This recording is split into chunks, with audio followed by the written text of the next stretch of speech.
He was known by many names, but none were truly his own. To his neighbors, he was an ordinary man, quiet, polite, invisible. But behind that calm exterior lay the secret machinery of a double life. For 20 years he served two masters, one sworn to protect his nation, the other determined to dismantle it. This is the story of the spy who lived between shadows and sunlight, a man who betrayed everything and everyone, including himself. To the outside world, he was just another government clerk. He clocked in every morning, smiled at his co-workers, and left on time. His neighbors saw him watering his plants and reading the newspaper. But every routine gesture was a disguise. His real life began after sundown, when he vanished into the labyrinth of the city, where identities were traded like currency, and silence was worth more than gold. At night, he met with strangers who never used their real names. He memorized their faces, their codes, their signals. Hidden inside briefcases and watches were secrets worth millions. Every move was choreographed with military precision. He wasn't just stealing information. He was building a network that could topple governments. But in the game of espionage, loyalty is an illusion, and even shadows can betray. But double lives demand double loyalty, and loyalty is fragile. When a new handler appeared with conflicting orders, he began to doubt everything: his mission, his allies, even his own name. Every coded message he sent could now be his last. The agency that once trusted him now watched him from the shadows, waiting for him to slip. In the world of espionage, truth is a weapon, and he had run out of ammunition. When his cover began to crack, so did the facade of normal life. Agents he once called comrades now closed in, silent and efficient. Each coded word he'd spoken became evidence, each step retraced. The walls were closing in, and he knew the double life was nearing its end. It ended where it began, in silence. They came for him before dawn, quiet and methodical. No sirens, no shouting, just the sound of boots and metal cuffs. In that moment, he realized there was no one left to call, no place left to run. The man who once held nations in his hands now held only his own regret. The spy had finally become the prisoner. In a small room without windows, truth becomes negotiable. They asked him the same questions again and again, each time with fewer words and colder eyes. He had built a career on deception, but now he faced men who lied for a living too. Every answer he gave rewrote his past. Every silence condemned him further. The spy who once controlled information now became its victim. After hours of silence, he finally spoke. Not to them, but to himself. The names, the places, the betrayals, all came flooding back like ghosts. He confessed, not out of guilt, but exhaustion. The truth, once his weapon, had become his last refuge. And in that sterile room, the double life collapsed into one, empty, reflective, and unrecognizable. The trial was brief. The verdict, inevitable. Behind the courtroom glass, there were no friends, no allies, only the ghosts of choices he could never undo. For all his secrets, the world had already moved on.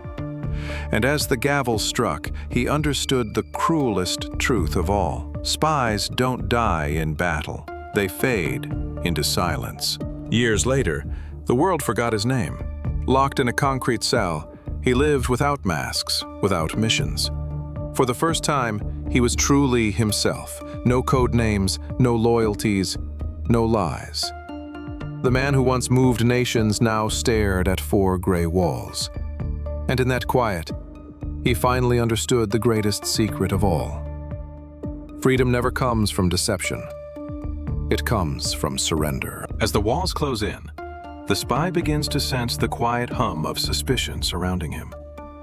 A single glance exchanged in a dim corridor feels like an accusation.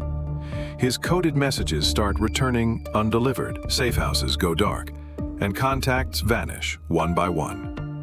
In this moment of creeping dread, he knows the game is nearly over, yet he moves carefully, with the discipline of a man who has already accepted his fate. Because once the double life begins to crumble, there's only one way out: to vanish completely, or to burn with the truth he's been hiding. They bring him in without a word. The room is cold, silent, and sterile, the kind of silence that swallows confessions whole. He sits across from the faceless agents, each question hitting harder than the last. Every secret he's guarded for years now feels heavier than iron. They want the truth, but the truth itself could unravel nations. So he plays the only card he has left: silence. Behind that polished stare, his mind runs through contingency plans, escape routes, and memories of the faces he betrayed to stay alive. After days of silence, he finally speaks. His voice is calm, measured, like a surgeon performing an autopsy on his own lies. Each word cuts deeper into his fabricated life, peeling away the layers of deceit. What began as loyalty has decayed into survival. He admits to double-crossing both sides, not for ideology, but for the illusion of control. When the last word leaves his lips, the room stays still, heavy with realization. This man didn't just live two lives, he destroyed them both. He sits alone in the sterile observation room, his mind drifting through fragments of a past he no longer owns. The boundaries between truth and fabrication begin to blur. Faces dissolve, names lose meaning, and every memory feels like a scene rehearsed too many times. Somewhere between those fractured recollections lies the original him, the man before the mission, before the mask. But the mind is a cruel vault. Every truth he touches turns to vapor,